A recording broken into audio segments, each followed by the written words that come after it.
All right, so welcome to our Sapphire super user training. So my name is LJ Relly again. I'm a critical care paramedic, and I want to just thank everybody for joining us. Just a little bit about the pump, and a little background about how we got here. For the first time that's ever been kind of attempted in the history of GMR, really, what all the different brands and different places where we practice pre-hospital medicine in the country. We've taken a summation of 30 or 40 libraries that PAC Biomed had on hand, and looked at all that data, developed a team from GMR of expert clinicians under the leadership of Jennifer Fletcher and Krista, and then pulled in pharmacy. And so we had a pharmacist from ETAN, Dr. Annie Childress, and then some pharmacists from GMR. And really put together for the first time a pre-hospital infusion library that encompasses, both air and ground critical care that we hope and we aim that encompasses all of, all patients, all forms, and all practice. With that being said, this is a library that's still very much alive, and we want to make sure that you guys as super users know that we value you guys more than anybody as a mouthpiece to, let us know what we can do to improve this library. Since the rollout of this library, we started with version 7.0. There's been a couple of updates right now. The most current library in the field is 7.2, and we'll talk about how that came to be. And then 7.3 is actually another one that we know is going to be coming out probably next week. If you can imagine, this document took, with all the different people we just talked about, so probably about 5 or 10 people, and actually 7 to 10 people, and north of 1,000 hours plus in all the review. This, even though it is a living document, it's still a living document. So there could be a typo here or there. There's some that we found, or maybe just some ways to present the information better and safer than originally, through original inception, which is fine. And then going forward, we'd like to kind of open our clinical team up, or our working group team on the library, and give some opportunities for more stakeholders throughout the GMR universe to have input on the library going forward. And then, we know that as medicine changes, that, there may need to be some additions to the library, or some changes on, medication, dosing regimens, concentration, and that sort of thing. So that's kind of just the background of how we got here with this pump. So a lot of what we're going to be kind of discussing today has to do with the overall function of the pump, but it also has to do with the specifics of your drug library. So I just want to go ahead and just kind of bring that in. If you guys have any questions, please feel free just to ask. It's good if you're able to have a pump in front of you. You can work through some of this stuff with me. Just so you know, there may be a couple of things that's a little bit different. The pump in front of me has version 7.2 on it. Many of you have either version 7.0 or 7.1. The only other people that could have 7.2 might be some ground assets with AMR. That was the last batch of pumps that went out. It was about 600 pumps or so. So if you're looking at something such as TPA or some other little things, just understand that that your version of the library might be a little bit different than what you're seeing on my screen. Above me on that, I know that Krista put out a technical bulletin last week. I don't know if you guys have gotten to review that, and it kind of outlines some of the things that we'll be talking about today. So does anybody have any questions thus far?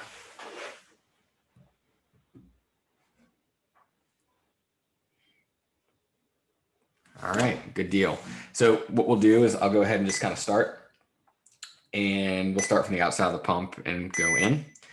And so something that I want to kind of show you guys is this that I have in my hand is a training loop. Okay.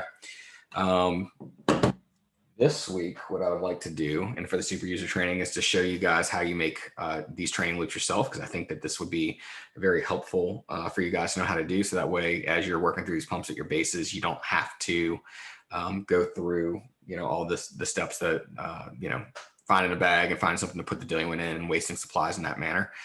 We can show you how to make this, and it's not hard to do at all. Okay. So we'll save that for a little later. Let's talk about loading the cassette. So the first thing with the cassette is this is the cassette or the tubing guide, essentially. To prime this tubing, and this is just a loop again, to prime this tubing, what it is this is the anti-free flow valve. And so all you have to do to prime tubing is essentially push this guy in and then spike your, of course, spike your bag, push it in. This will allow you to do a gravity prime. If, this is kind of spring loaded, if it hurts your thumb or you don't have time for that, you can push this in and it clicks down. This is how it comes out of the package for sterility. That's how they sterilize the inside as they seal it. And so what's going to happen is once you've primed the tubing and gotten all the air out of it, you can just flick that up and off, and then you're ready to go. The anti-free flow has been engaged.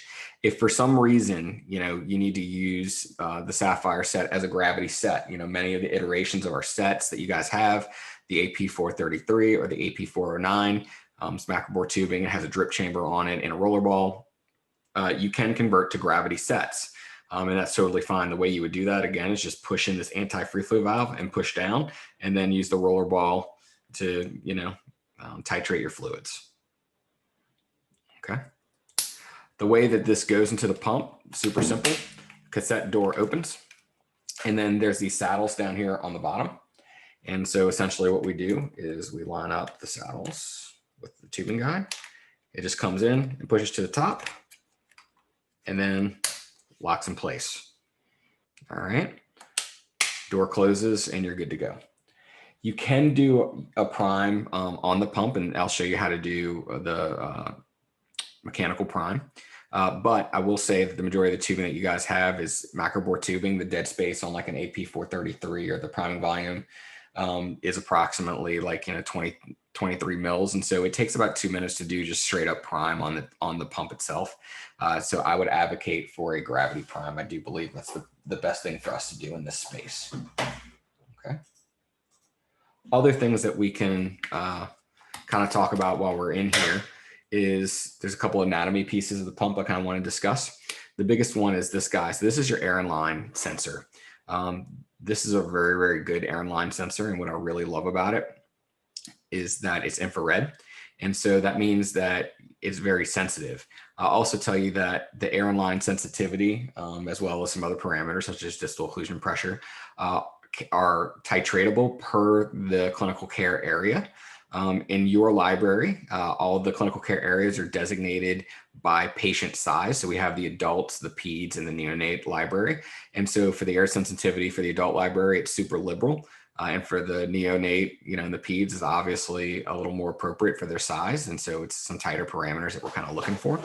And so just understand that this air and line sensor, you're not going to be getting a bunch of erroneous alarms. If you do see an alarm for air and line, especially in the adult library, but all the libraries, because this thing is so accurate, we want you to take that seriously. And please let us know if you're coming across something that appears to be erroneous. This is a really straightforward tubing set. So, at the rates we generally flow, we're not seeing a ton of micro bubbles or anything like that. So if you do see it, please let us know. The thing that with this as well is just to kind of speak to what that is. In the adult library specifically, it's looking at an accumulated threshold. So what causes an alarm? It's 2 bubbles, 0.5 mLs or bigger over a period of about 10 to 12 minutes. And so when it reaches a threshold of greater than or equal to 1 ml in that time period, that's when you get an alarm in the adult library. Okay. For pediatrics, it's a 0.2 bubble. They're looking for that at a 0.5 mil threshold. So if you get, 2 or 3 0.2 or bigger size bubbles in a period of 10 minutes, 15 minutes, 12 minutes, something to that effect, we'll figure a trip of the air and line for them. So that's kind of how it works. Other things to kind of talk about this pump is the Sapphire is a gravity peristaltic pump. What does that mean? That's a really fancy way of saying that the diluent likes to be above the pump. And so it's fed by gravity into the mechanism. The mechanism, these are peristaltic fingers, okay? And these actually massage the medication through the tubing, okay? Via the holes in the tubing guide, okay, or the cassette. With that being said, it's also really safe because at all points in time, there's at least 2 peristaltic fingers on the cassette, which means, in the anti-free flow valve, which means that, you wouldn't have a runaway infusion. And so that's a really great safety feature. As far as the overall accuracy of this pump, it's 2.5 to 5% accuracy, plus or minus, right? And so how do we get to the 2.5 versus the 5? I'll tell you that pump industry standard is 5% plus or minus on the accuracy range. And so some other pumps in the space you might be familiar with, certainly the Bodyguard, the Med System 3, or the Mini Med, same pump, right? Those were started out at a 5% plus or minus accuracy range. So how do we get to the 2.5? In a perfect world, the pump would be situated, on an IV pole or secured in a proper mount, and the diluent would be approximately 20 inches or 50 centimeters above the top of the cassette. That's how you get to that 2.5% accuracy. For every 10 inches that the diluent is not above the pump, you lose about 1%. And worst case scenario, which is super common in transport, if you have the pump and then you have the fluid laying next to it, that would get you an accuracy of plus or minus 5%. And so what does that mean? That means that even though that transporting like this is sometimes common, especially, in transition phases of care, like, in and out of the aircraft, and that sort of stuff, that may be normal. That is still a very, very accurate pump and a very, very reliable pump. Okay. And so that's something that we're really proud of with this. Does anybody have any questions thus far?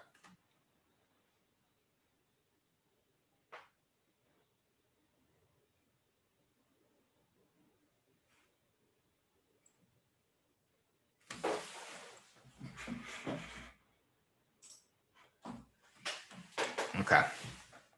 So other things that we can talk about as far as battery life goes on this guy, the Sapphire is rated to run about 125 mils per hour for 24 hours of continuous use. Okay, that's kind of the speed and looking at duration that they compare battery life on all pumps for. Comparatively to like the Med System 3 or the Bodyguard, that looked probably like about 8 hours for those infusion pumps. This one has 3 times the battery capacity of those. So what does that mean? That means that, you can go a really long time without having to charge it. Even if the unit was completely dead and you need to go to a full charge, it would only take up to about 6 hours, okay, for maximum charge time. That's a really good thing. That's a really good thing, especially when you talk about, resuscitation is logistics and we need to go to our patients no matter how austere the environment is. And so what does that mean? That means that, although that you may feel reflexive and instinctual to have these things plugged in at all times while you're not physically outside of your transport vehicle, there's not a real need to do that. If you feel like you want to, that's totally fine. We're not saying that there's harm associated with that. But to make these things mobile, just know that and be confident in the battery life of this pump. The other thing that we want to talk about is how to physically put the charging cable in the bottom. So it goes into this guy right here. You'll see a little arrow, and then you have the charging cable that comes with it. There's a red dot. What I want you to understand is that there's a coupling right here. Okay, and so you can see that kind of play. And so we take this red dot, we line it up with that arrow, and we simply push in. Okay, you'll see a charge light would pop on right here. It would be a yellow charge light. If my plug was plugged in, it's not. You plug it in while it's running or otherwise, that's totally fine. But to get it out of the charger or to get it out of the plug out, what you do is you simply pull back on this coupling and then it releases it from the pump. If you forget to pull back and you were just over here just trying to pull it from the bottom, it's not going to release. Simply pull back on that coupling and then it'll come out of the pump very easily. All right. Questions with that?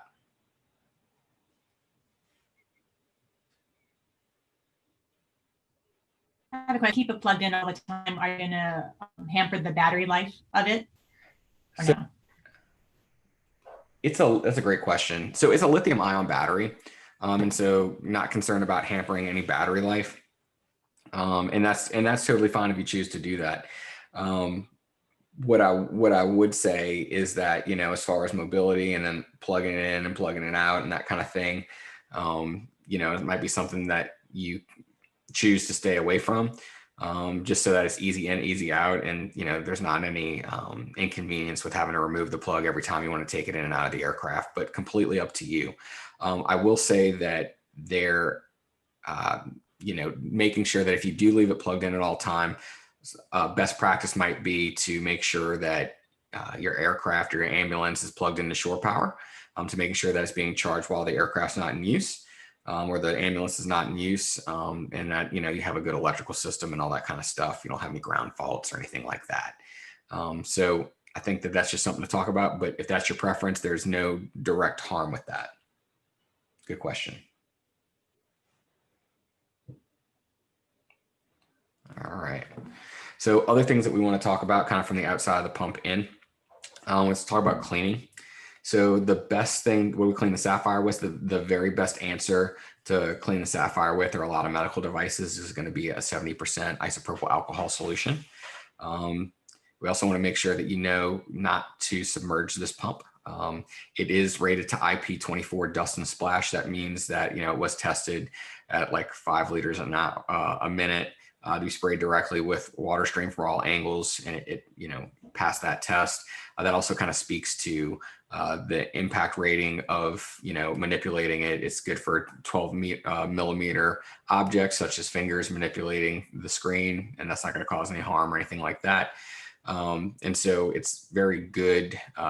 You can clean it with lots of stuff. Just please don't submerge it. That's totally fine. Other than that, what cleaning products you guys choose to use, that's up to you. There's some other, specific brand names located in the manual of cleaning products that are acceptable.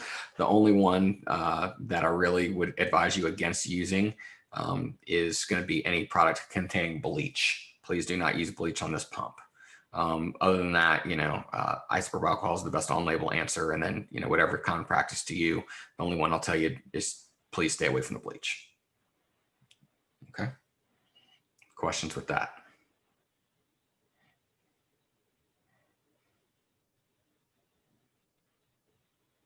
I'm sorry, even with the COVID patient transports, we use pretty strong chemicals to clean our equipment. Are you still just recommending you to use alcohol? So that isopropyl alcohol is the on-label answer. So when we do these demos, the best answers are always the ones that come straight from the manual. We can talk about, the specific ones that you have offline, and we can talk about if they're safe or not. And we do have some other recommendations, but just because there's so many cleaning products out there, especially in the state of COVID, I think the best thing to do is to look at what you have specifically. And I'm just speaking in generalities. Bleach is the only one that I have a real hard stop on. Does that make sense? But that's a good. Yep. Love for you to fire off an email and ask me and tell us which Krista and I tell us which product you're using, and we'll certainly get back to you on that. Okay. Okay, cool. Thank you. You're so welcome. All right. After that, other things that we could talk about. So we have some mounts. Okay. So this is the mini cradle. All right. And so mini cradle comes with every single pump. Mini cradle is great, but it is only rated for ground transport. So it's rated to the SAE J3403 transport for mounted medical equipment. That essentially means that it can take a hit at 20 Gs front, back, side, and has tested to that standard, and maintains the integrity of the Sapphire and the mount. It does not become a projectile. The mount does not, fall apart. Nothing crazy happens. It's actually a really fun project to work on. But it has not been tested for air. The reason why is that's kind of a tough one. As you guys know, that wouldn't, there's only 2 other tests that could be done, a 20 G up and a 20 G down. But actually rating something for an aircraft goes back to where you want to put in the aircraft, the airframe, the interior configuration, and that paperwork is endless and expensive. So for those reasons, that's why the mini cradle is not rated for use in aviation. Okay. As far as the mini cradle goes, if you guys ever come across one and want to use it, that's totally fine for ground. Essentially, you can spin this guy, and the way that it works is you simply pull, and then you can spin it around to any configuration you want, vertical, horizontal, IV pull. That's great. And that's fine. The way that it goes into this is there's a clip at the top and 2 pickups on the bottom and the back of the pump. And that's what it attaches into.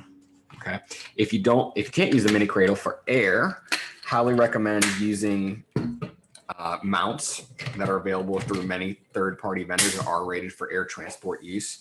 I believe that there are 3 people making mounts right now. It's Furno Aviation, Metro Aviation, and Halero. I don't have real preference on which one you use, just that you do use it. With that being said, then this is why. The Sapphire is rated for a 1 meter drop, and it's certified to the IEC standard 60601-1-12, which is pump use in the pre-hospital environment. They actually tested this guy to 1 meter drop. They used it, while in transport and all the bumps. It maintained accuracy, electromagnetic interference, all that kind of stuff is tested to those standards. But even though that this is a super robust pump, we want to make sure that you guys know that it is still a piece of medical equipment. And so if it does take a hard spill or, multiple hard spills, that could cause you some problems, right? And so just the best way to prevent that is getting really good mounts. If I was looking for a good mount, I'd like a mount that not only fit well into my aircraft, but also maintain the pump in the mounts while you were in transition. So maybe something that had an attachment point to your stretcher in a perfect world. And it allows the single channel pump to become a multi-channel system by keeping it in a mount. So you would get a mount that you take the whole mount with you everywhere you go. The Sapphires live in the mount and everybody's happy. So that's just a piece of advice. I do believe that PacBio it has some options for you guys for mounts that's available on Baseware. And I know that many of you guys have ordered mounts and are waiting for production of that if they haven't already come in. So does anybody have any questions with that?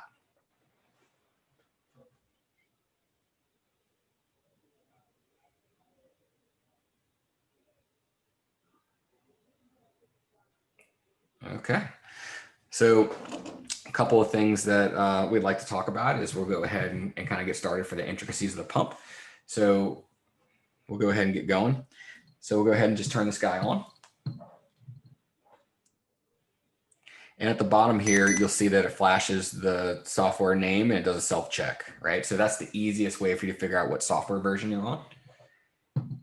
And make sure that we're adjusting this good. And then the next thing it's going to come to is a clinical care area screen. All right, so it's going to ask you what clinical care area you'd like to be in. If you don't want to be, the clinical care areas are separated by adult, pediatric, and neonate. The last one that you were in is what it's going to default back to. And so if you want to do something different, you would just simply hit change and then you select what patient size you'd like. So it's not just the size of the patient, right? It's also really what the CCAs do. It's not just the medicines that's involved in the clinical care area, because there are some different medications that might be available for some patients, like peds and neo, that aren't available for adults, and vice versa. Or dosing parameters or limits that's more appropriate for one or the other. But really what I want you to understand is that it's the sensitivity of the air and line sensor and also the distal occlusion pressure. Okay, so for the adult, super liberal distal occlusion pressure, it's like 15 PSI. That's what our setting is for your library. Contrast that to a neonate, it's set to 5.8, which is the lowest that the Sapphire can go. And I think the PEDS is set to like 6 or 6.5. So what does that mean? If you have a pediatric patient who's kind of big, say they're 40 kilos-ish or bigger, you're seeing a lot of, distal occlusion alarms, because there are so many definitions throughout the country about what a pediatric patient is, and what your lens is, specifically what hospitals you transport to or who ultimately you work for. That can kind of change regionally as well.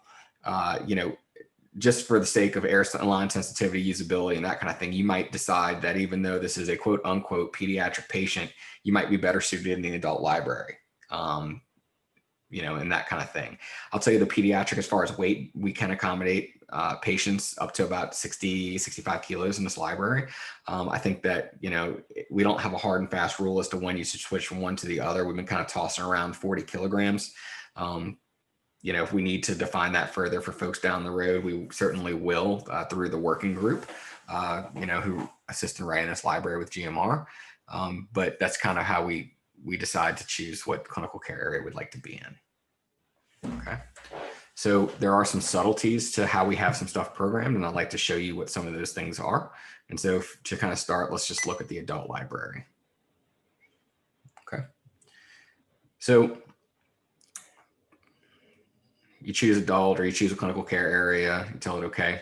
And then this is what you're presented with, new infusion or repeat last infusion. So we're gonna come over here to new infusion. And then you'll see in the library that they have 105 medications. So that's what's available to you. So 2 ways to find a medication. The first way to find a medication is to type the name in and start looking for it. I will tell you that all of these are in here and searchable by generic name, not by trade names. Okay, so if you're looking for something, you need to look for it by generic if you're searching in this manner, not the trade. All right. So for instance, I'm just going to pick a drug, TXA. Okay, so we're going to look for trans-ischemic acid. So I'd say T, so I went from 105 to 5. Okay, and I can spell a little bit. All right, so TR, and then I hit, it says it has 3 meds, find, and then here's my trans-ischemic acid. All right, very simple. The other way that we can search for meds is by simply coming on here and pushing the find button. And then it allows us to scroll the list. This is probably very cumbersome. It's a very cumbersome way to find a medication, but if you can't remember what the generic name is, you know, or you just want to see what's all in here or anything like that, you can just come in here and find, and you'll see that it's quite extensive.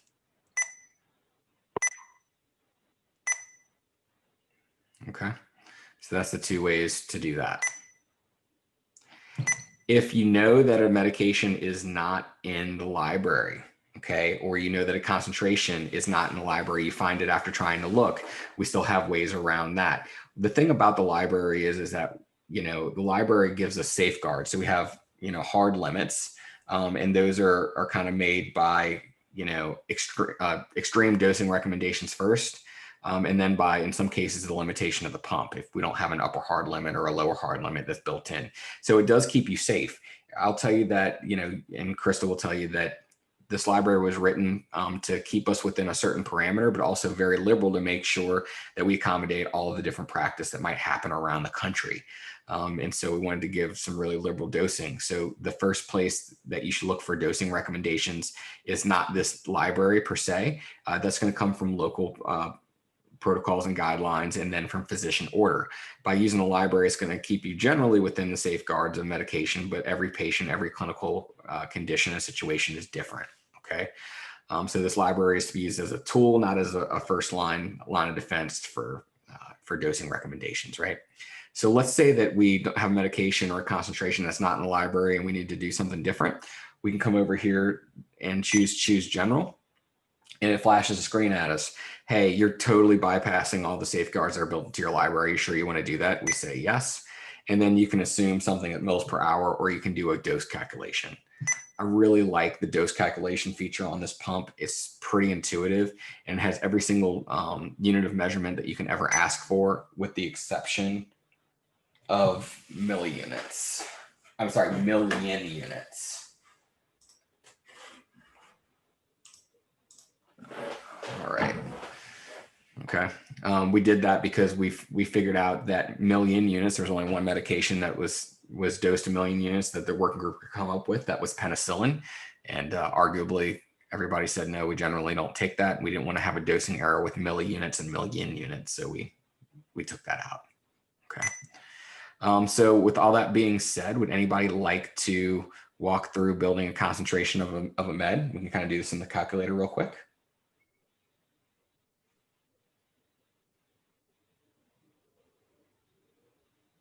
Yes.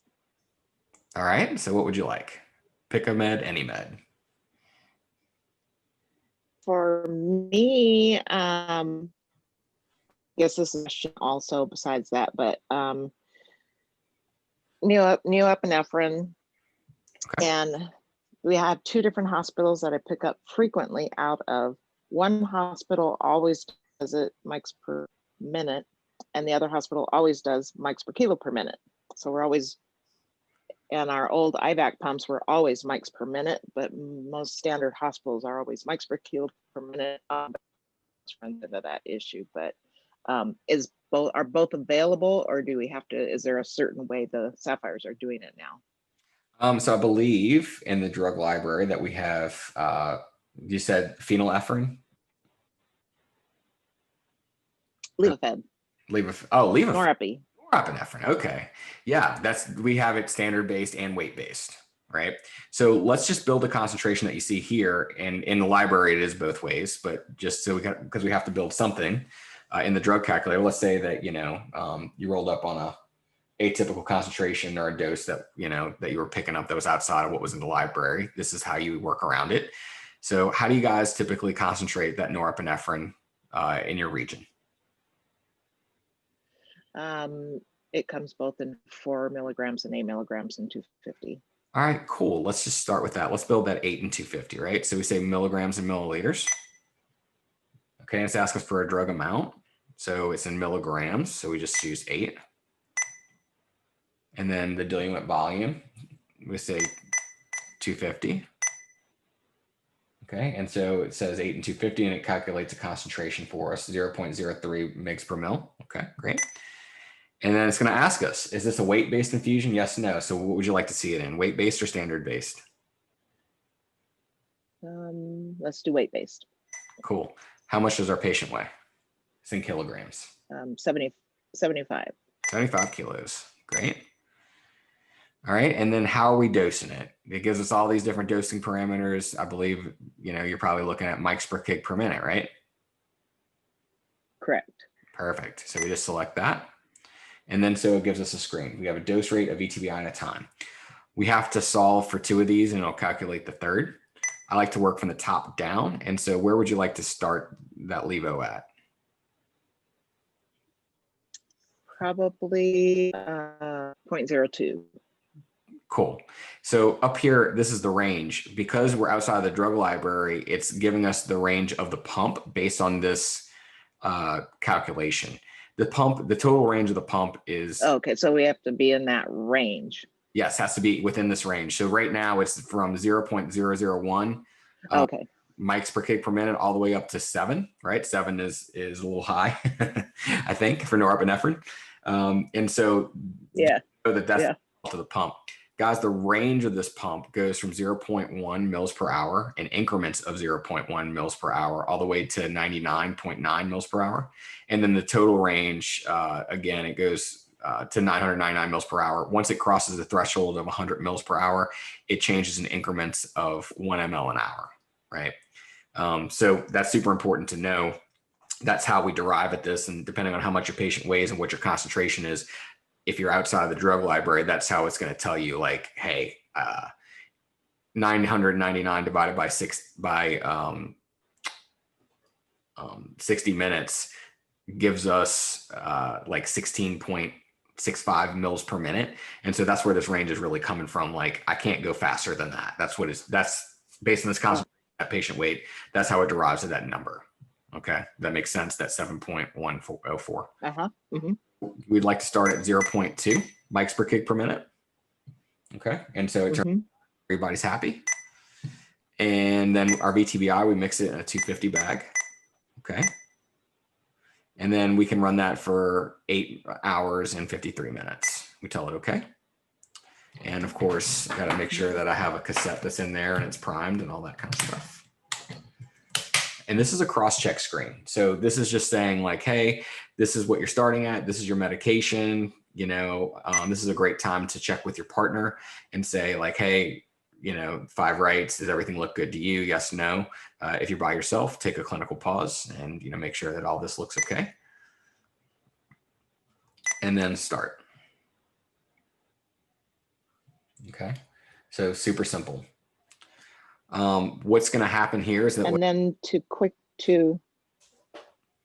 go ahead. A quick question. So if I'm en route and busy with everything and I need to hurry and titrate that up, the titration up? Super easy. So what you do is click at the dose and it's going to ask you what you want to do to make a change. So let's say that you want to go to, I don't know, 0.5, right? So that you want to hurry up and make a change. And then it just gives you another validation screen. You sure you want to do that? You're going from 0.2 mics per kg per minute to 0.5. You're like, yep. And then it makes a change. Really simple. Awesome. Okay. A lot. At the bottom now that it changed your time remaining on your infusion because you just sped the rate up. Remember, we were like at 8 hours. Now it's saying you can do that for like 3.5. All right. So it knows what's going on. If we let the pump just run for a second, what's going to happen is the screensaver is going to come on. We call it the far view screen. I'm sure you guys will appreciate this. What it does is essentially makes this bigger so you don't have to look across the aircraft and say which one is what. You don't have to squint at it either. It gives you a dose rate and it gives you your concentration. It doesn't, unfortunately, in the general mode, we can't change the name of the med. I wish that we could, but we can't. It's always going to say general, but at least it makes it nice big letters for you. In the drug library, if you had picked a med up here at the top, it would be, it would clearly say what medication we were currently infusing. Okay. The other thing that we'll notice is that there's a green light here that's flashing. That's how you know that they're running. So it's kind of a stoplight approach. So green, you'll see this guy flashing when we have a pump running. Yellow, you'll have a solid beam when it's charging, and then red will flash when there's some kind of an alarm. Not only is there, an audible alarm in this red button, but you'll also see a cue on the screen. And then it'll give you instructions to negotiate that as needed. Okay.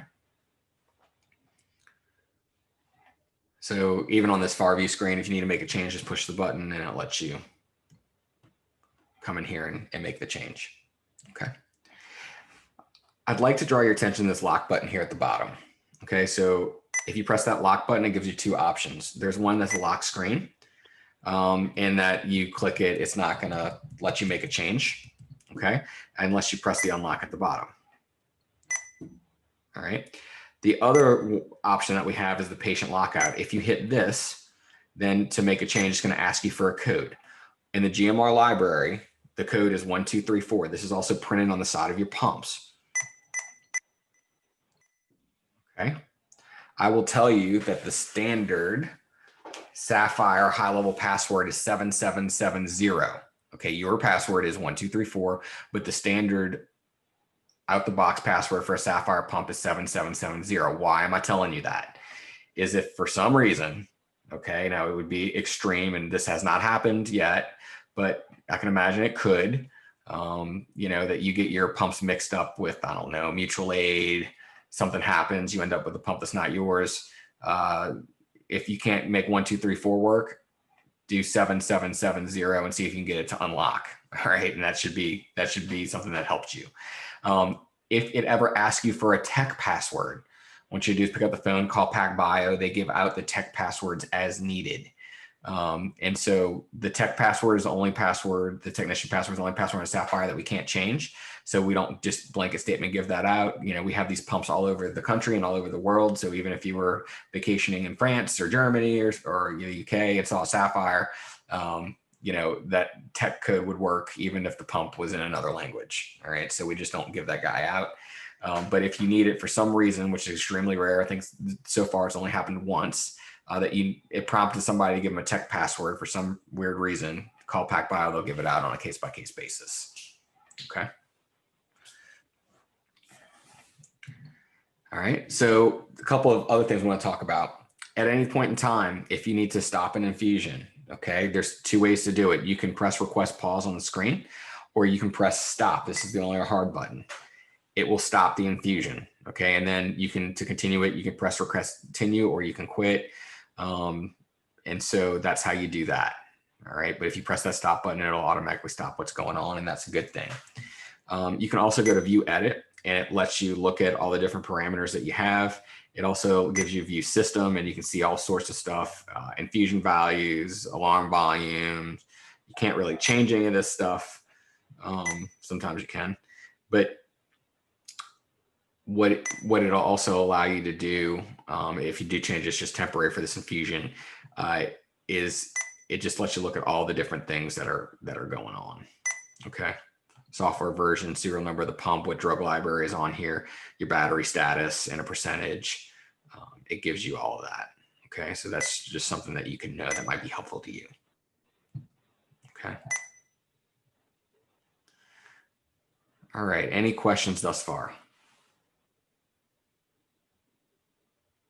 Also, quick question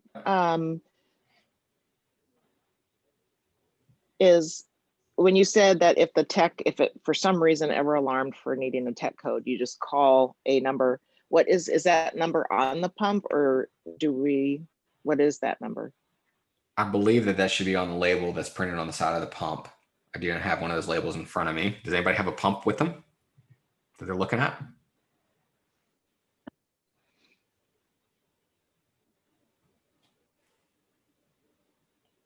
Chris, Jeff, can you help me out? Shannon?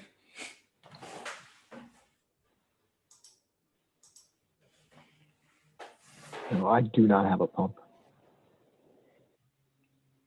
I don't have the code on mine, LJ, but we can certainly investigate that and get back with an answer. Yeah, so if PacBio doesn't have the phone number, that might be something we get on that label.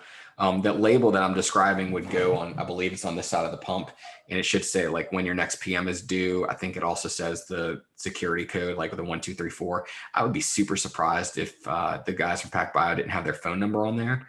I know that people have called them before with that question, so they got it from somewhere. Of course, you can always search it on Google. But for Pacific Biomed, tell them you work for GMR and you have a question about the Sapphire pump, their biomed division is outstanding. And so they're gonna help you guys, even in real time. Now that's not a 24-hour a day kind of situation, but during business hours, they're located out on West Coast. You should be able to get a hold of them. Okay. Thank you. You're welcome. All right, something else I just wanted to kind of point out while I was looking at this is that over here as well, you have your, and you can see while it's running as well, that you have your mils per hour. It's located over here in the upper left-hand corner. Okay, so not only can you see your dose and all that stuff, but you can also see what your rate is running at in mils per hour. Okay. So I'm gonna go ahead and back out of this, and we'll go ahead and start looking at some of the drug library stuff, okay? So a couple of subtleties to this drug library that we kind of want to go over. One of the biggest ones that we want to discuss with you guys is TPA. So we know the generic is Alteplase. So for you guys that have version 7 or 7.1 of the drug library, yours will just say Alteplase for stroke, okay? And just in real life, just so you guys know, that's the Alteplase for less than 100 kilos, okay? The reason why we updated that in version 7.2 is that we realized that although this one, and if it says Alteplase for stroke, is perfectly made, that if you plug in an actual patient weight of over 100 kilograms, that the infusion would actually speed up. So if you have this one that says Alteplase for stroke, or less than 100 kilos in version 7.2 and beyond, make sure that you never put a weight more than 100 kilos. When we go back to the on-label use of Alteplase or TPA, everybody who's 100 kilos or more gets the same dose of medication, right? That's the on-label use. But when it prompts you for an actual patient weight, if you were to type in, we can't limit the range of the weight that you plug in here. If you were to type in something more than 100 kilograms, which could happen if you don't know the subtlety, then your infusion would speed up. Okay, so it would go faster than the 1 hour time, or whatever you would be assuming on an infusion that you're picking up. Okay, so we just wanted to point that out, that's one of the biggest things that was definitely covered in the technical bulletin that was released. And so we just want to kind of talk about it here, so as super users you can speak to it. Okay, so just for the sake of this, let's say there's 2 ways that we can do these TPA infusions. And just so that we kind of review TPA, I know this might be rare, but if you walk into a facility and they're throwing the TPA at you and saying, hey, we haven't initiated it yet, total dose of TPA, as kind of a reminder, is 0.9 milligrams per kilogram. Okay. And then what you do is a max of 90 milligrams. All right. So no matter what your patient weight is, and so you remove the waste. So if it's, it's a 1-to-1 infusion as well. So it's 100 milligrams and 100 mils. So if you have a patient that weighs less than that, you calculate it and you remove any remaining diluent from the bag that wouldn't be desired for the infusion, just to keep everything happy and math easy. Let's say that this patient weighs 100 kilograms. That means that they would get 90 milligrams because it's a max of 100, right? And this patient weighs 100. And so you would have 10 mils or 10 milligrams left in that bag. You would remove it. Okay. You tell the pump, okay. And then from that 0.9 milligrams per kilogram, we give a bolus dose over 1 minute, and it's 10% of the total infusion. Okay. The thing about the Sapphire is that we start you can bolus from the pump, and we're going to show you how you do that. But you start before you do a bolus of something, you start and you put the background or the continuous or maintenance or whatever you want to call that, you plug that rate in first.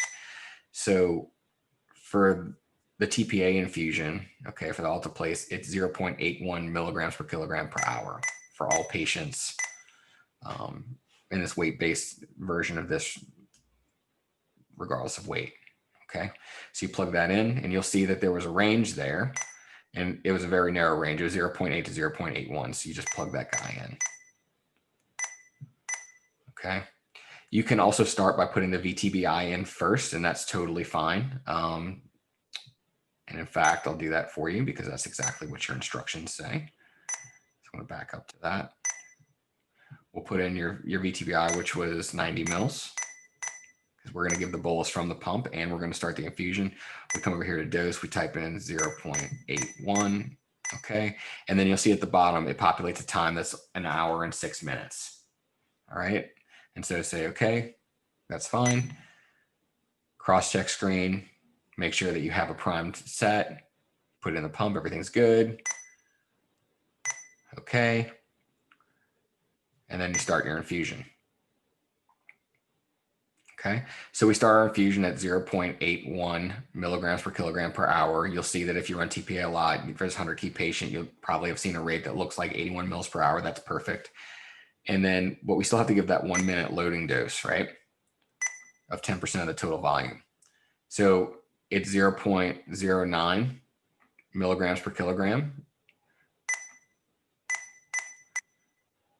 So when you plug that in, you're within that range. Everything goes black. That's fine. It gives you the OK button. And then it's going to ask you for a time. And so you'll see in version 7.0 and 7.1 that it'll give you like 1 to 5 minutes. Really, this bolus is over 1 minute. So we do that. We tell it OK. And then it's going to give this bolus over 1 minute, this 9 milliliters or 9 milligrams in this instant. And then when it's done, what's going to happen is it's going to fall back to that maintenance rate dose of 0.81 milligrams per kilogram per hour. So pretty nifty. This ensures us that our patient not only gets the right amount of medication, the perfect amount every time, but they get it in the perfect amount of time every time. And so we account for all the medication by doing it this way. It's actually very safe for you to do it this way. The only thing that can make that different is if in this weight-based offering or in version 7.0 or 7.1, if you were to put a weight in that's over 100 kilograms.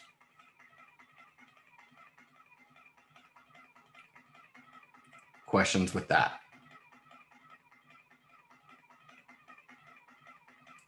You're going to see in just a second that it's going to fall back to the maintenance rate.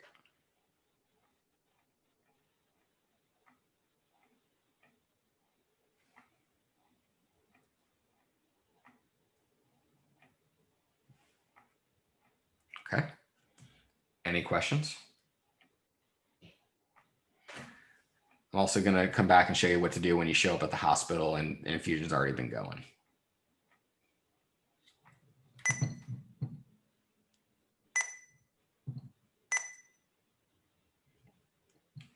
Okay, so let's say for this one,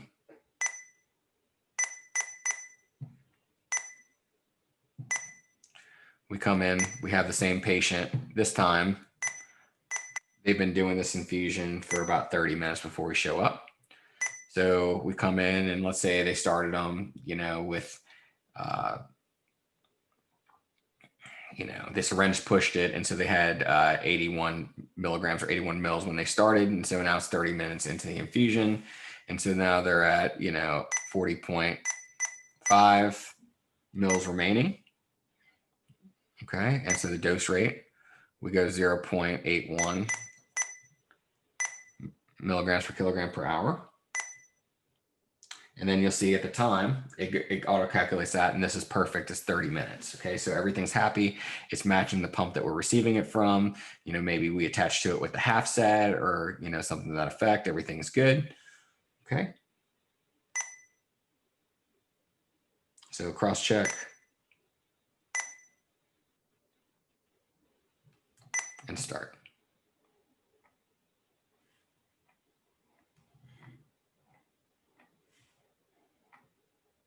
Okay. Now, again, when you were on that other screen, you could have put in, you know, what the time remaining was in the volume or the time remaining in the dose, and it would calculate the last remaining variable, right? So there's different ways to do the same thing.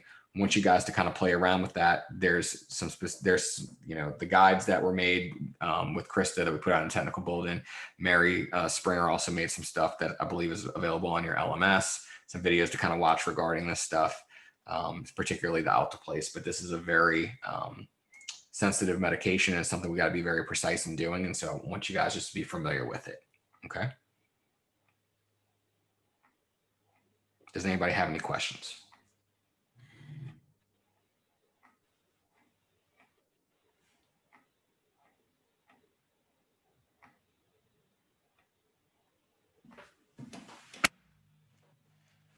Okay.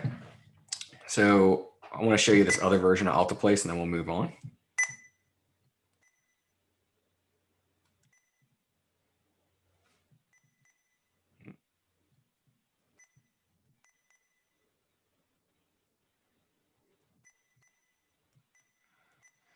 Okay, so if you have version 7.2 of the library or beyond, you'll see alteplase TPA stroke greater than 100 kilograms. And so what happens with this guy, whether you're assuming or initiating, you're locked out to 81 milligrams an hour, essentially. So again, it doesn't matter if your patient's 100 kilograms or they're 500 kilograms, they get the same dose and it's 81 milligrams an hour of TPA.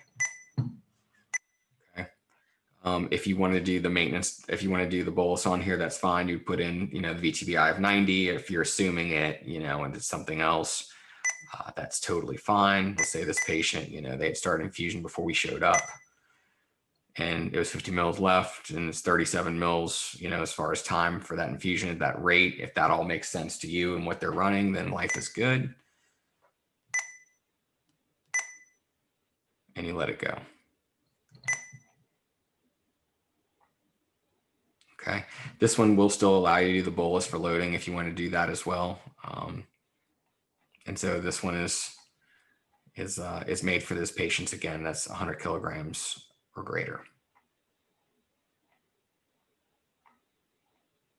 Any questions with this?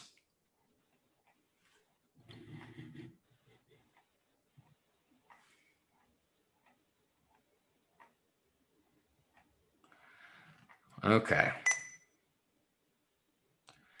So we're going to back out of this guy. There's a couple other subtleties that we want to kind of show you about and talk to you about. So one of them is analgesics and wild cards. So would somebody like to pick an opiate?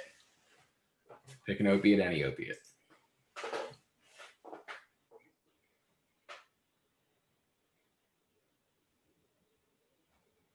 Fentanyl. All right, fentanyl. Very good. So I type in F, it narrows it down. We got 6 drugs that we can choose from.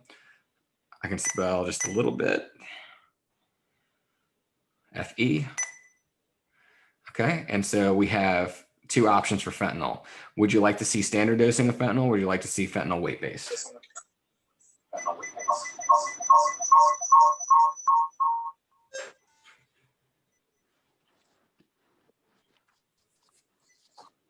All right, so standard or weight-based? Weight basis. All right, great. So we click into that and then you'll see that they have lots of different concentrations here. All right, so we built these concentrations based on what's common in the field, based also what's pretty common in what you might have in your narcotics complement on your aircraft. But then we've also allowed for some outside the box situations that might happen, right? So you'll see that in these ones that, you know, which concentration would you like to see first, I guess?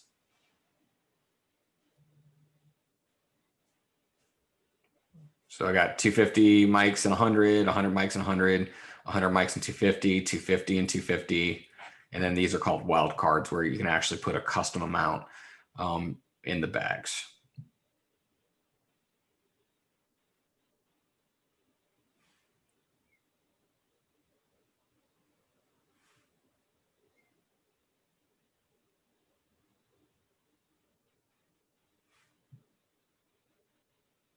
How about the 1-to-1? 100 mics and 100 mils. Perfect. All right. So how much does our patient weigh? 70. 70 kilos. Okay. And then it's going to give us a dose rate. And so this is our range. So 0.5 to 3 mics per kg per hour. Where would you like to start?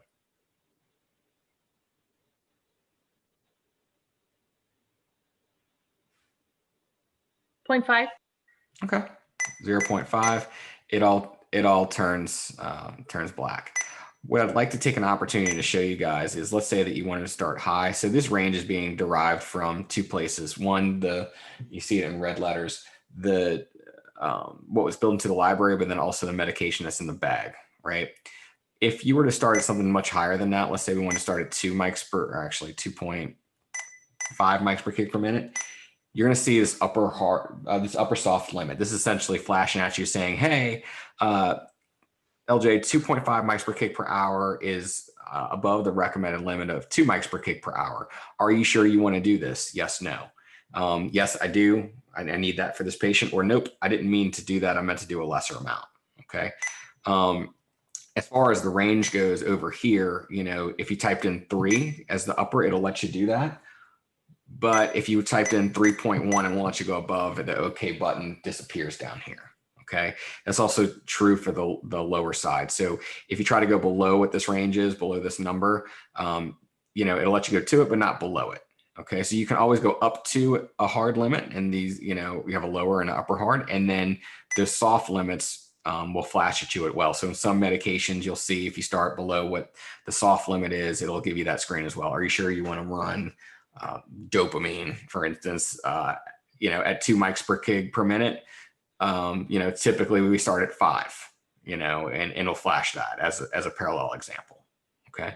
So let's go ahead and start 0.5 mics per kg per hour for this fentanyl. And then our VTBI, we are initiating it. We got 100 mils. It says cool based on that weight and that dose. You can run that for 2 hours and 51 minutes. That's great. Cross-check screen. Okay. And then let's say we have our infusion set. We did a gravity prime, all that kind of stuff. And we start. Okay. So everything's good. So let me ask you guys a question.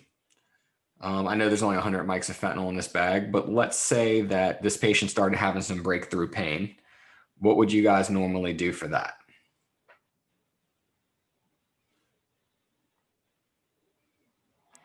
Maybe either increase or give a little bolus. Right. Yeah. So you can either increase the rate for a period of time, right?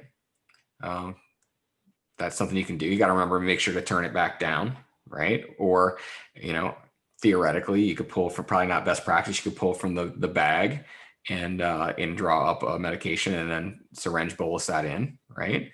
Or you can just bolus from the pump, which is probably the safest thing to do. So you can press this bolus button over here. This range of this bolus is weight-based, and the reason it's giving us this is it's what's left in the bag. It's the range, it's also what's left in the bag, okay? So let's say that it's asking for a mic per kg bolus, and so let's say that we wanted to give, 0.5 mic per kg bolus. Everything says, yep, that can happen. And so it says, okay, it's gonna be 35 mils. And it's gonna give that. Now this particular bolus, because it was so dilute, it's gonna take probably about 2.5 minutes. It tells us at the bottom right here how long it's gonna take. But once this bolus is complete, what's gonna happen is it's gonna go back to your maintenance rate, which was 0.5 mics per kg per hour. And then you'll also see the time of how long you have left on that infusion will also adjust for you. Okay, so pretty nifty, right?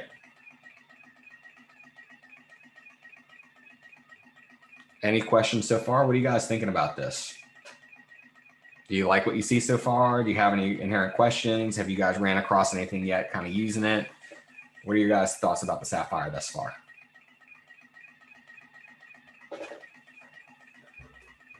So far, I think I'm liking it much better than initially I thought I would.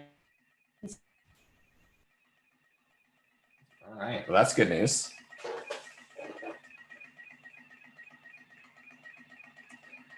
All right, so this is kind of a long bolus, so I'm gonna go ahead and just cut it off. All right, and so we can just talk about some other stuff in the interest of time. Okay. So let's go back and look at those wild cards. Okay.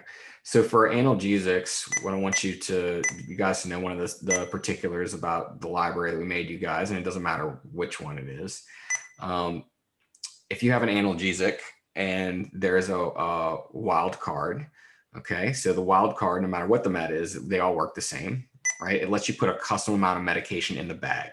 So particularly here, it'll let you put in however much. So if you have somebody who, let's say it's a burn patient, or you have a hospice patient, or somebody who, is opiate dependent, either they've been really sick for a really long time, or they have a disease process with a high amount of pain that's associated with it. You might see some really, really crazy concentrations of some of these opiates, right? Or just analgesics in general.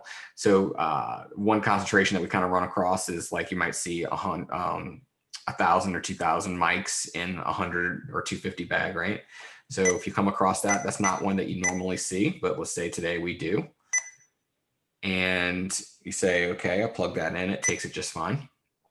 And then you'll see for the dose rate on these that there is no upper hard limit. Okay, so the lower hard this is non-weight based fentanyl, so it's 25 mics per hour, but this upper range is really what medication's in the bag and then what the pump can physically deliver based on that 16.65 mils per minute. But it still does have the soft limits in here. So if you were to put something like, I don't know, 500 mics per hour, which might be absolutely indicated for the patient, it's going to flash this upper soft and say, hey, are you sure? Hold on, let me adjust this.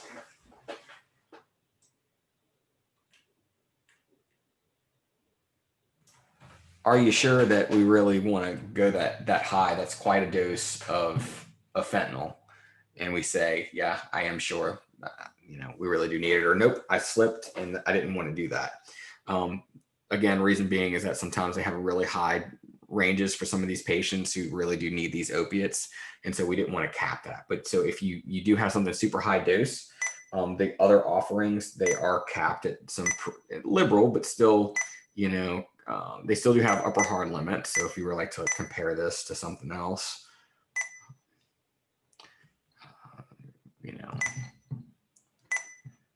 your upper hard on this is 300 mics per hour.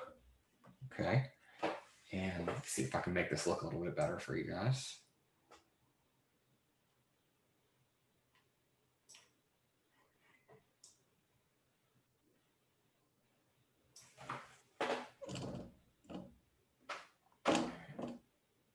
There you go. You can see that a little bit better, that 300 mics per hour. Okay. But that is the limit of what it is. Okay. And so just know that if you need to be above the limits, but still stay in the safeguards of the drug library, that's a way to do it with these opiates and these analgesics in general. You'll see this in ketamine. You'll see this in, I believe, some of the benzodiazepines as well. So it's just something to look at. Okay. Questions on this?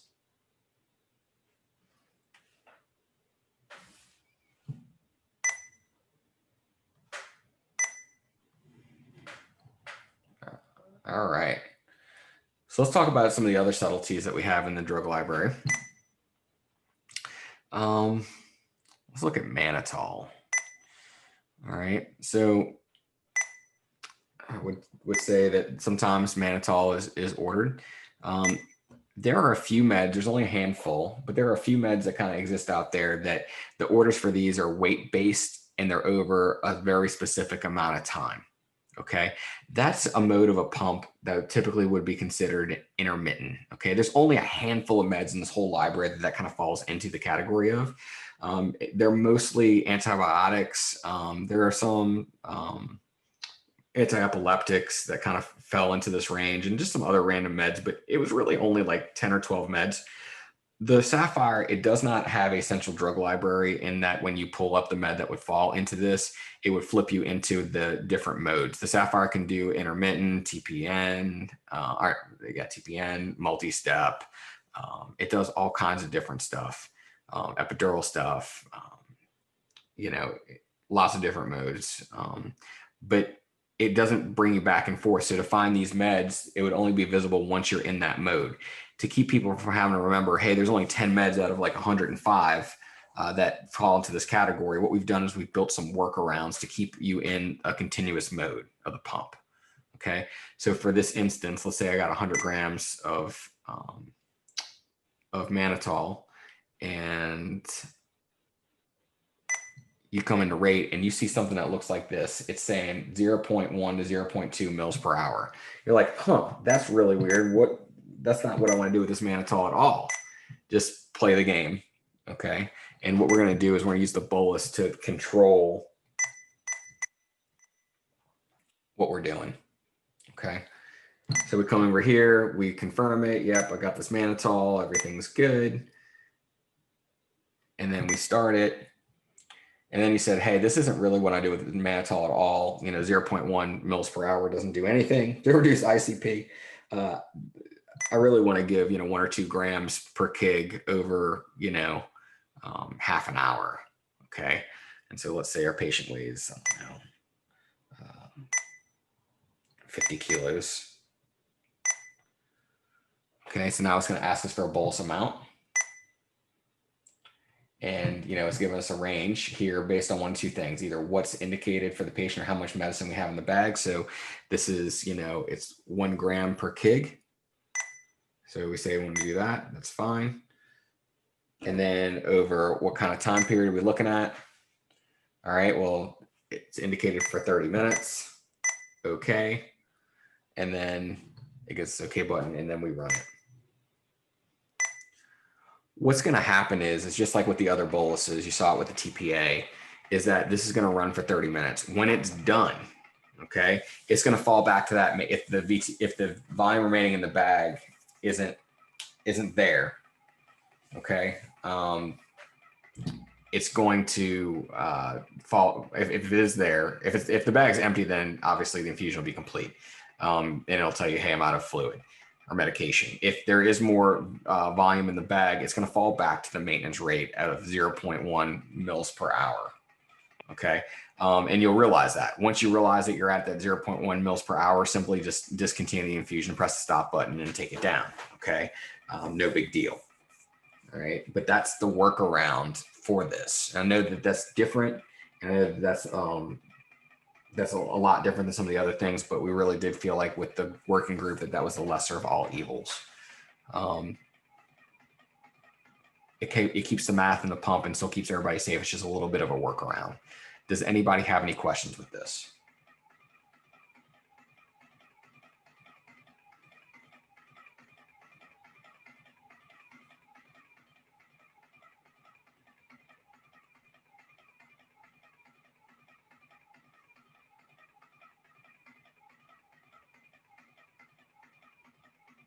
No questions at all?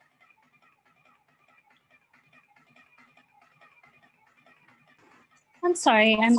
I was trying to get a hold of you earlier, but I'm having issues with my computer here. Question. On our Sapphire, on the drug calculation list of AltaPay, we don't have a choice of less than 100 kilo or greater than 100 kilo. So what we do if we're having a patient that's greater than 100 kilo? So always put in version 7.7.0 of the library. It's a great question. So never put in more than 100 kilos, because for alteplase, as you know, the on-label indication for stroke is a max of 100 kilos. Anybody over that, or 81 milligrams per hour, or total dose of 90 milligrams. So what you do is just do not put in over 100 kilograms for the weight. It doesn't matter if they're 101 kilos or they're 500 kilos, just put 100 in. If you were to put in the actual patient weight on this version of the library that you have in front of you, it would actually cause the infusion to speed up. And so instead of giving it over the hour or whatever is remaining, it would go a little bit faster than that. And so we just want to caution you for that. And that was part of the technical bulletin that was put out this week for you guys to take a look at. Okay, good question. Appreciate it. Thank you. Welcome. All right. So some of the other things that we kind of wanted to look at as well.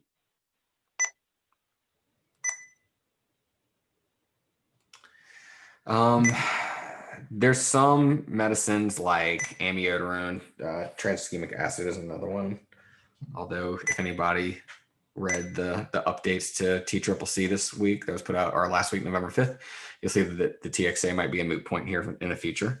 But amiodarone, I digress. We have 3 indications for amiodarone. We have an amiodarone loading, right? And amiodarone maintenance. If you click into these, we can all agree that amiodarone loading, stable ventricular tachycardia, we give 150 milligrams over 10 minutes, right? For maintenance, you would do, you could do 150 milligrams and 100 mils, and it's 1 milligram a minute most of the time. And then it can taper down after like 8 hours and some stuff like that. But if you come to this regular amiodarone, you'll see that there's lots of concentrations here in this. Okay, and what you'll see is that there's enough medicine in all of these available concentrations to do the loading dose and the maintenance dose in one medication. Now, it doesn't mean that you have to do the loading dose or the maintenance dose.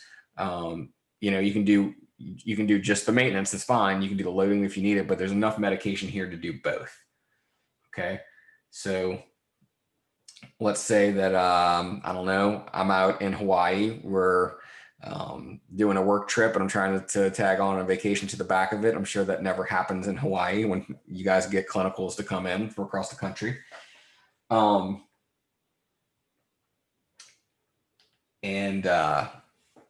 so let's say that I'm there, we're working, I magically also have a state license in Hawaii, and somebody in class goes down with a witnessed VFib arrest.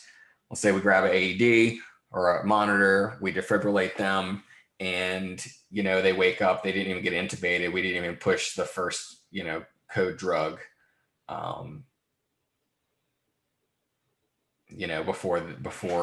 before we got them out of VFib. This patient still needs the loading dose of amiodarone, right? So 150 milligrams over 10 minutes, and then they need the maintenance dose. Okay, so somebody throws me some meds and a pump, and I say, okay, we're gonna do this. So I take 300 milligrams of amiodarone, I throw it in a 100 bag. All right, so my dose rate, I set it, the maintenance dose of amiodarone is 1 milligram a minute. My VTBI here was 100 mils, that's what I mixed it in. And then it calculates that, everything's good. Cross check.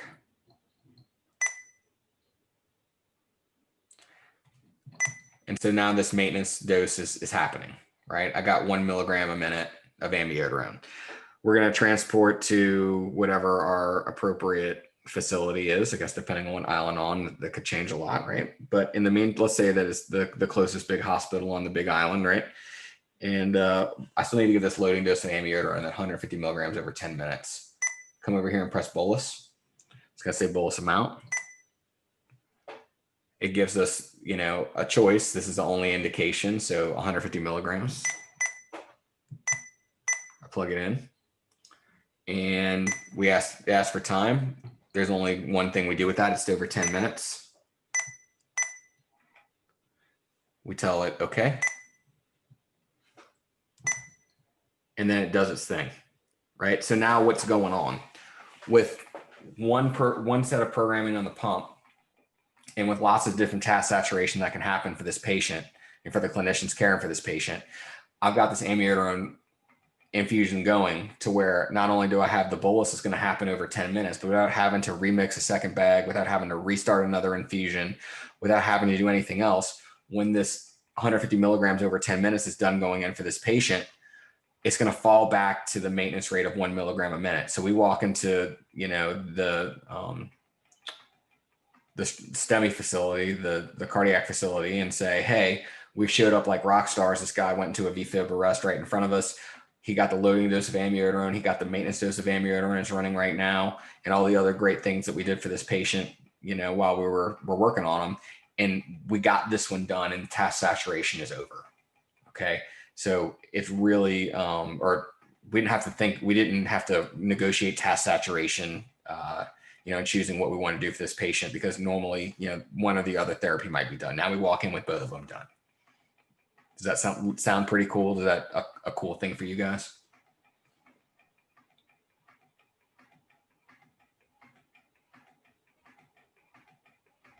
Questions on this? Cool.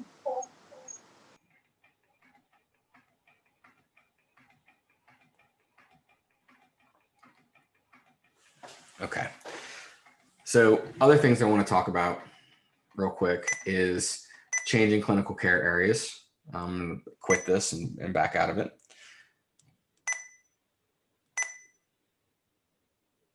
So to change clinical care areas, probably the quickest way to do that is to simply turn the pump off and then back on. You can do it from the options, and that's totally fine. You can come in here to options, pump configuration, general settings, and then you'll see you have the current CCA is listed as adult, and then you can choose to change it. It probably is really faster just simply to turn the pump off, especially if you're teaching people how to do this, and then just turn it back on. And the first thing it's going to ask is how to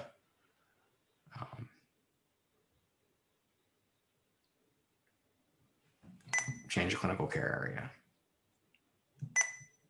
Just choose neonate. Okay, and then boom, we're in a different mode. I'd like to briefly, because I know Chris has got to run. She has a few things she wants to talk about, and then I'll finish up with a few more things that we have left to discuss. Krista, would you like to take it away? Yeah, thanks, LJ. And thank you guys again so much for agreeing to be super users. You're a really important group in helping us make this implementation successful. So thank you. A couple requests just from the patient safety perspective. One is, even though as super users, I think we tend to think of ourselves as, the resource people and people that our teams come to for questions. If you all would also be proactive and let people know about these idiosyncrasies and educate proactively, I think that'll help set us up for success. If you would also just make yourself a basic spreadsheet and just collect sort of the choosing questions that you're getting, and then we'll collect those from you down the road so that we can continue to improve this training and make sure there's something that we're not overlooking. You're free to attend multiple super user training sessions, and as you know, this one's being recorded, so we can make that recording accessible to you and your teams at some point in the near future. The machine itself, I know it seems intuitive, it seems easy, but there are still opportunities for error, especially when you combine it with this very specific drug library. And just to reiterate, I mean, this is a mashup of many drug libraries across the whole organization. What we're trying to do here is accommodate everybody, which is no small feat. And so even though we're trying to make it as safe as possible and engineer it to where we address, decreasing the potential for human error, we've got the tall man lettering in there to help distinguish between look-alike, sound-alike medications. We've got some redundancies. We've got, the limits, upper and lower limits. There are still opportunities for error. And that's why I would ask that you really encourage people to familiarize themselves with the drug libraries and make sure that they practice, not just with the pump, but with the drug libraries within the pump. The PSA, patient safety alert that went out, if you haven't seen that yet, please make sure you take a look at it. All of the clinical directors all your clinical directors have received it, are disseminating it, and it's also going out in the Baldwin system and Ninth Brain systems. So please make sure that you review that. It does walk you step by step through the Altiplace question, Melanie, to your point, for each version of the drug library. Speaking of drug library versions, that's a really important thing for you to make sure folks are aware of.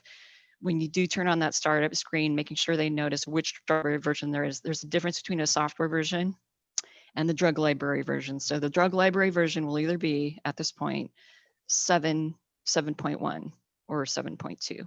And most of our folks in the air are in 7.0, 7.1. There are some differences between those libraries that LJ can talk to you about in just a minute.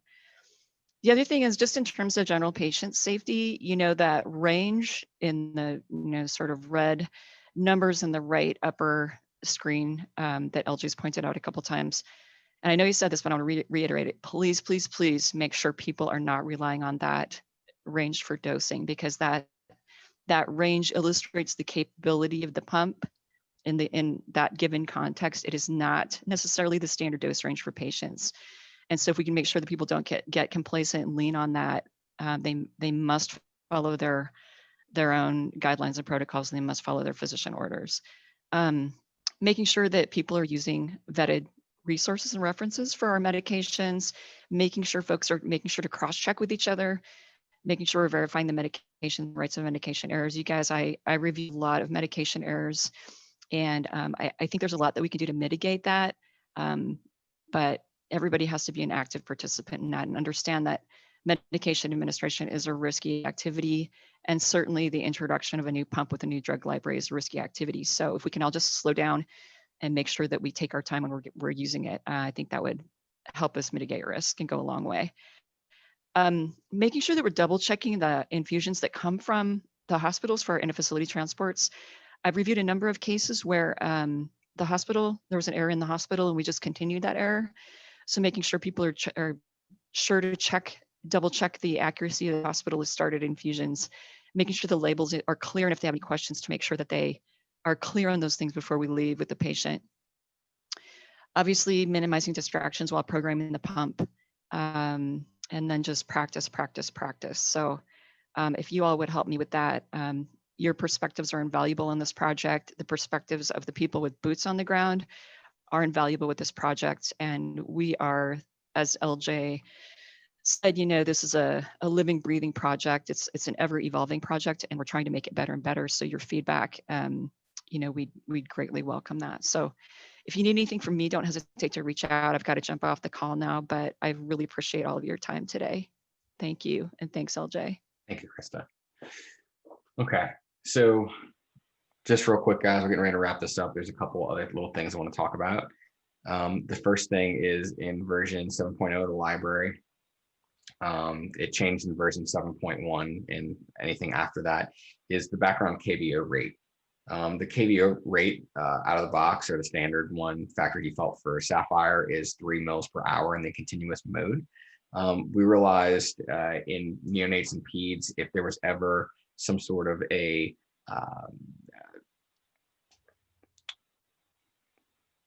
VTBI issue, and dopamine might be a really good example to kind of point this out. Let's say that your dopamine, you had it concentrated atypically, and for neo and peds, this kind of stuff happens all the time for, fluid overload prevention reasons. You'll see that in dopamine, you have two concentrations that are available in this neonate library. It's 50 milligrams and 60 mils, or 400 and 250. If you were at a different concentration, let's say that, 400, 250 and the 500 or 800 milligrams in 500 was what you really had.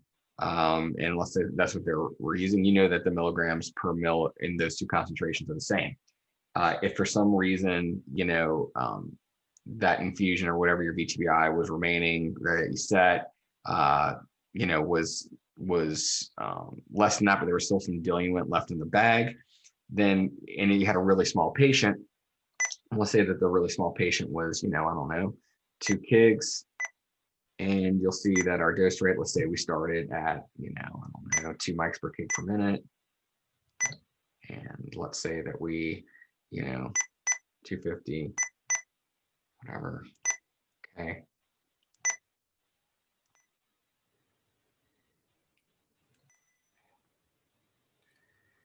You'll see up in this corner right here, it says the mils per hour. So yeah, the dose is 2 mics per kg per minute. That's what we plugged in. That's fine. But you'll see that dose is 0.2 mils per hour.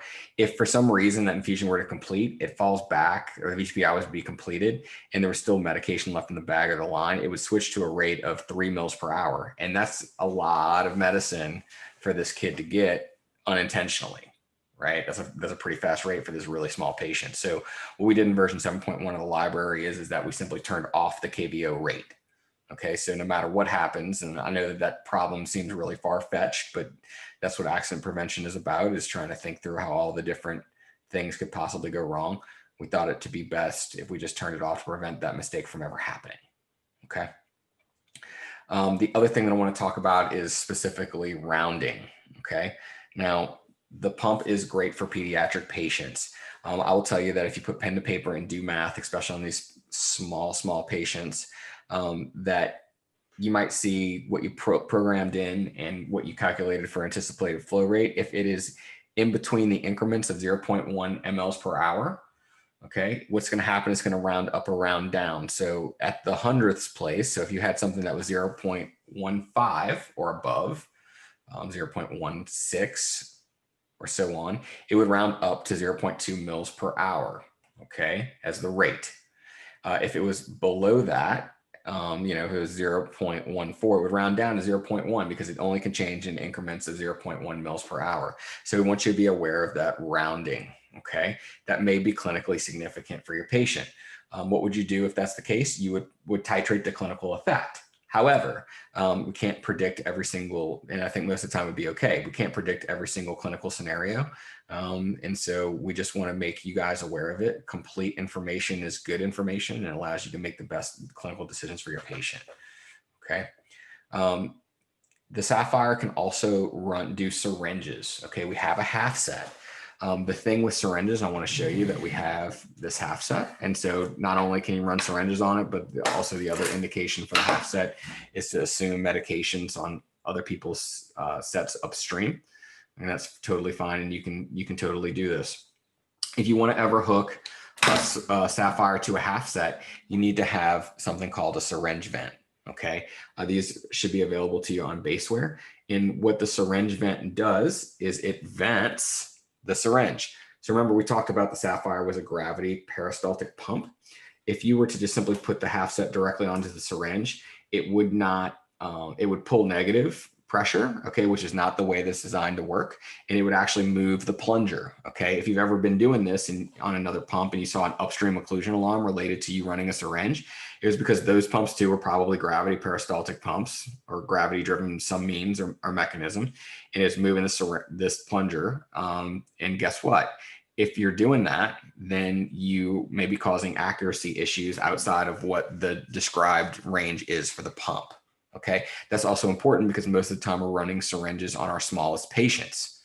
Okay, so what happens when we put this vent on here? Well, it's just like if you were on a bottle of propofol or Tridel or any sort of container like that, and you open the vent on the IV set. It now turns the syringe into a container. The plunger no longer moves, and so you would just simply hang this above the pump. Obviously 20 inches is optimal for what we talked about earlier. As far as accuracy, you get that plus or minus 2.5%. But what happens is because the syringe doesn't move, you need to hang it or position it upright. How do you do that? Okay, well, unfortunately, I don't have a great answer for that right now. I can show you what I found in some anesthesia literature and you guys can adapt to how you see fit. So this is nothing special. This is paracord. Tied some knots on here and created essentially a bridle on this 60 cc syringe. And this is what we did. Okay. And so this is not an on label or off label, or I'm not suggesting that you do this. I'm just saying this is something that I saw being discussed in the anesthesia literature. They had pictures of it in the 80s. They were using it with silk thread. Okay. In the OR for some problems they were running across then. However you guys decide to position or mount your syringes is completely up to you and what you feel is safe. I'm telling you that if you have a syringe vent on here, that you just need to keep it upright, because now this is a container. You can't have it sideways or you'll suck air. Does that make sense? I do know that Furno Aviation specifically is working on a syringe holder that if you have the brackets with the IV poles integrated into them, that they would fall into those mounts. And then that would kind of solve this problem. Also, not telling you not to use a syringe vent. I'm sorry, a syringe pump. If you guys feel like a syringe pump is best and most clinically indicated for your patient, then please, by all means, you have access to a syringe pump, use a syringe pump. That's great. I'll tell you that the Sapphire does rival accuracy to a syringe pump, but I'm not here to change clinical practice. I'm just simply here to give you the best information and to answer any of your questions and let you guys make decisions on what works for you or what wouldn't work. Okay. Does anybody have any questions related to that?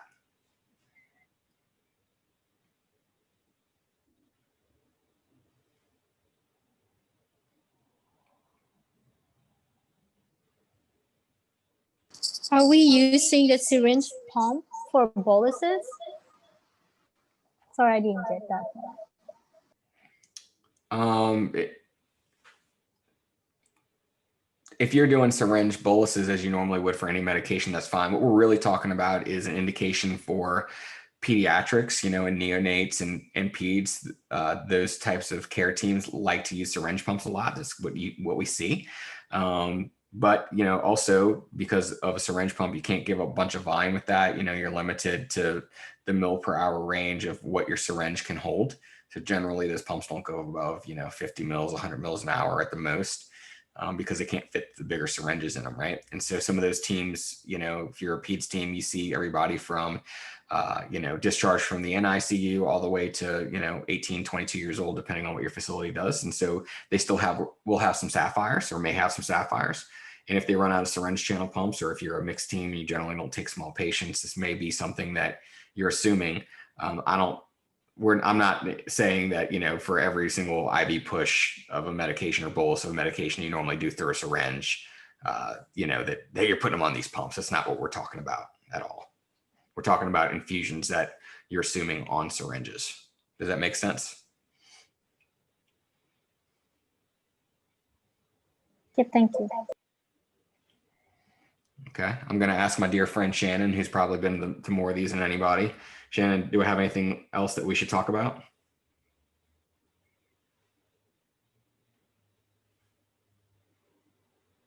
I think Shannon's still with us. Oh, looked like she got off. All right. I think that it looks like all the clinical team folks jumped off. They must have had a 3:30 meeting that started. I'm in Central Time. So with all that being said, I think that pretty much wraps up everything that we have for the Sapphire. Please, as Chris talked about, if you have any questions, concerns, if you're in the air side of the company, please fill those out with the Baldwin system and send those in. You can also email me, myself, Krista, and then PacBio with any other questions or improvements you have for the library. Please reach out early. And, as you guys are showing other folks how to use this pump, if any questions come up that you don't feel that you can answer, please reach out. If you're working for the ground side of things and you come up with anything, please shoot an email to myself, Krista, or John Hanneman of PacBio. And please alert us to anything. We will absolutely schedule a call and get back to you and answer your questions and try to figure out what's going on. So thank you so much for agreeing to be a super user for the Sapphire. We really appreciate you attending the training, and have a good weekend. How about that training circuit? I'm sorry, what was that?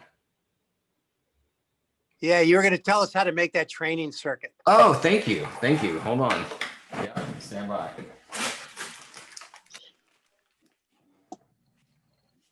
And really quick, LJ, what is your email, just to verify that we have it correct?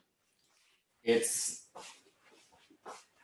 L Relly, RELLE at heartstartnola.com or lj.relly at etangroup.com. L Relly at Heart Start, What was the last part of that one again? Heart Start, HEAR, Hard. heart, like a heart, start, like a race. Oh, NOLA, NOLA.com. thank you. You're welcome. Okay, so how do we make the loop?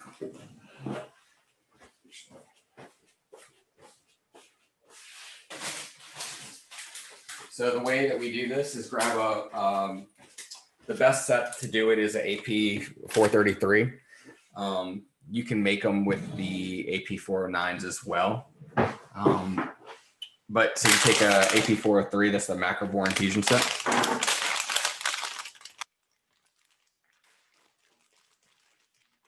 And what I like to do is you grab this is the top of the cassette, this is the bottom of the cassette.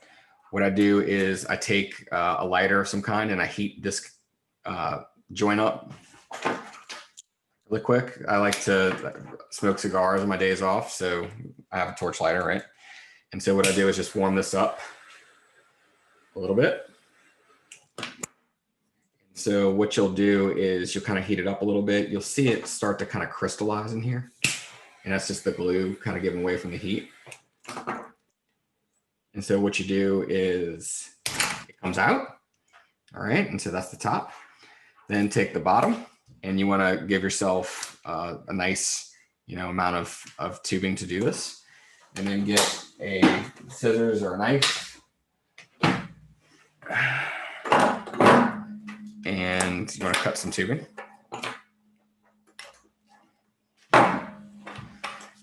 And then essentially what you would do is you would take some fluid, some, water or saline, whatever you got, 10 cc syringe, hook it up to the end, go ahead and fill the circuit up. And then what I like to do is just you stick that back in the top and you have a training loop. Easy peasy. Okay. Questions on that? Hey, thanks. All right. Thanks for reminding me. Really appreciate that. Okay. Any other questions, guys?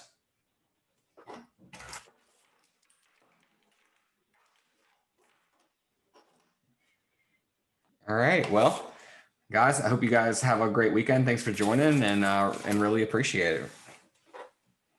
Thanks, LJ. All right. You're welcome. Talk to you later. Thanks again. You're very welcome.